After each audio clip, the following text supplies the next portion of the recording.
श्वेता, मैं ना दिल्ली से हूँ और मेरे पास ना कभी घर नहीं था। हाँ, तो मेरे पे माँ बाप चल बसे, तो मेरे को ना यार घर का बड़ा फेटिश था कि मेरे पास एक बड़ा सा घर हो, बड़ा सा घर हो। क्योंकि हम दिल्ली वाले हैं तो हम लोग ना कोठी एक नॉर्मल कॉन्सेप्ट है। मुंबई में अपार्टमेंट्स का कॉन्सेप्ट है, बट दिल्ली के अंदर मतलब even if you are not very well to do, सबके पास छोटी छोटी कोठियाँ होती हैं। तो मैं जब मुंबई आया तो मेरी शादी हो चुकी थी और मैंने शुरुआत में अपनी बीवी को बहुत छोटे घर में रखा था। तो मेरी मदर इन लॉ मुझसे पूछती रहती थी कि इतना छोटा घर। So I had this desire to buy a house and not for any extravagance, but मुझे ऐसा लगा जो मन्नत है कि वो ठीक नॉर्मल सी कोठी है, मैं ख़रीद लेता हूँ। तो आई थिंक मैक्सिमम पैसा मैंने उसी में किया, अदरवाइज मैं इतना I am not a spendthrift on material things. I want to ask you, अगर आपका दिन ऐसा, suppose you get up in the morning and आपको मालूम पड़े आपके पास जीरो हेल्प है, कोई आपका कुक नहीं आया, आपका मेड नहीं आई, आपका स्पॉट बॉय नहीं आया, आपका ड्राइवर नहीं आया, दैट डे शाहरुख खान का कैसे जाएगा, हमें ये जानना है। मैं सच बताऊं रीमा, अगर मैं उठा सुबह और मेरे पास मेरे 2-4 लोग वो नहीं हुए जो मेरे को मदद करते हैं काम में, मैं वापस सो जाऊंगा। मैं कहीं भी बाहर नहीं जाऊंगा।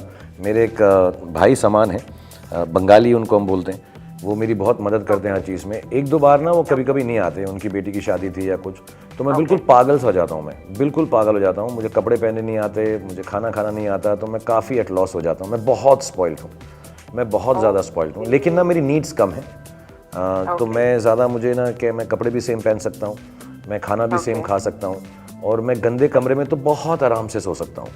तो पूरा दिन सो रहोगे? नहीं, कुछ भी कर लो, मतलब मैं जैसे ना, अगर सफाई नहीं है तो कोई प्रॉब्लम नहीं है मुझको, मैं काफ़ी गंदा किस्म का इंसान हूँ।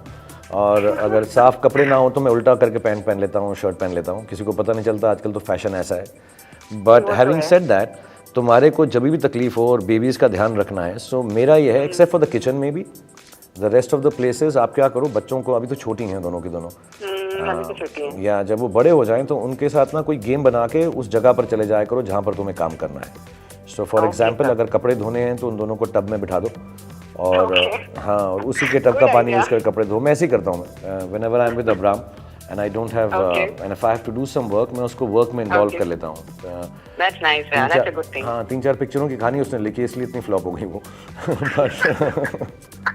But God bless you. And So Shahrukh Khan sir knows how to survive. I know how to survive. If there's one thing I know how to survive. That's so nice. Thank you so much, sir. God bless you, Reema. I wish you a very happy life.